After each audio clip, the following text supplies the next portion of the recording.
Une légende, un monstre sacré du cinéma s'en est donc allé. Robert Redford nous quitte à l'âge de 89 ans. Jacques Demange, bonsoir et merci beaucoup d'être avec nous en direct sur TV5 Monde. Vous êtes essayiste, collaborateur à la revue de Cinéma Positif et vous êtes l'auteur du livre L'Amérique de Robert Redford, édition Leitmotiv. Alors pour commencer tout simplement, comment réagissez-vous? En quoi cet homme était une légende, un monstre sacré du cinéma? Alors, ce que je l'ai trouvé intéressant en vous écoutant juste avant, c'est que vous êtes souvent revenu sur l'idée qu'il y a une fracture aujourd'hui aux États-Unis.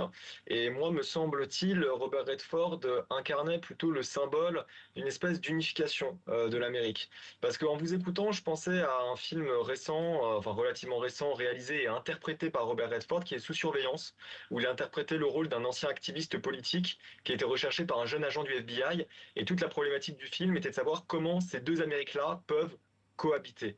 Et alors, on peut envisager la carrière de Robert Redford effectivement comme un acteur iconique, avec un physique agréable, des yeux clairs, sa blondeur, comme l'a bien mis en scène Sidney Pollack, notamment dans Out of Africa. Mais je pense pas non, je pense qu'il faut pas non plus oublier ce qu'il incarnait aussi pour les Américains, hein, l'idée que pouvaient coexister deux Amériques, une Amérique engagée, une Amérique politisée, et surtout une Amérique consciente. Et je pense que c'est ça aussi qui a fait toute la légende et toute la saveur de la carrière de Robert Redford. Ouais, vous avez cité un film, Jacques Demange, sur l'engagement cinématographique, le propos politique à travers le 7e art. On pense aussi peut-être aux Hommes du Président, aux Trois Jours du Condor.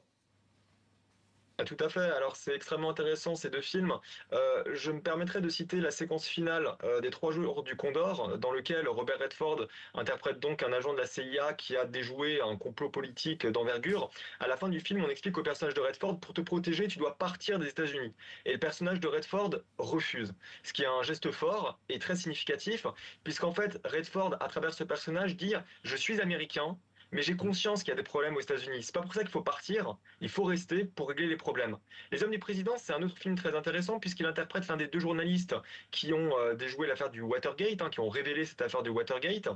L'autre journaliste est interprété par Dustin Hoffman. Et puis à un moment donné, les deux journalistes ont une conversation un peu informelle entre eux. Ils parlent de politique. Le personnage de Dustin Hoffman dit à celui de Robert Redford, bon bah j'imagine que comme moi, t'es démocrate. Et le personnage de Redford dit, mais pas du tout, moi je suis républicain. Et là, stupéfaction de la part du personnage de Hoffman. Comment un républicain? Et oui, oui, effectivement. Redford dit, mais on peut être républicain et quand même avoir conscience qu'il y a des problèmes aux États-Unis et vouloir les régler en fait.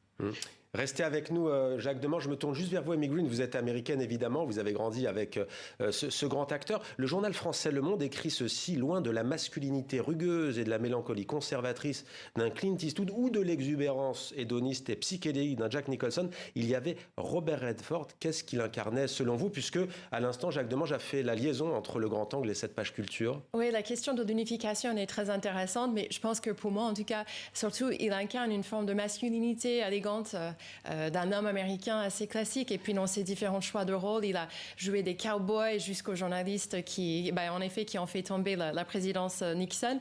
Donc, il y avait quelque chose de très complet, de très élégant, de très humain, de très vulnérable et parfois, effectivement, rugueux, même chez lui. Donc, je pense que c'est cette diversité-là de l'expression masculine que je retiens peut-être plus qu'autre chose. Eh bien voilà, qui est dit.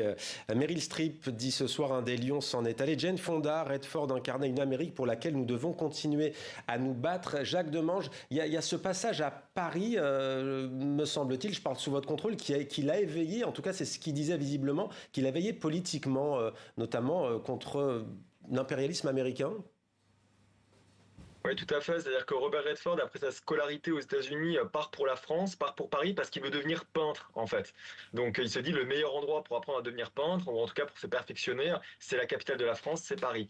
Et là-bas, effectivement, il se rend compte que il y a énormément d'étudiants engagés, en fait, politiquement, et lui avait pas conscience, en fait, qu'on pouvait agir politiquement sans s'engager officiellement en politique. Et c'est à ce moment-là qu'il se dit, bah oui, il faut développer une réflexion, il faut développer un discours, il se passe des choses, et il se passe surtout des choses aux États-Unis. Et en fait, c'est, selon ses dires, ce sont les Français qui lui ont ouvert les yeux sur la politique de son propre pays. Quelques secondes, il nous reste un engagement, une dimension écologique aussi visible peut-être dans certaines de ses œuvres.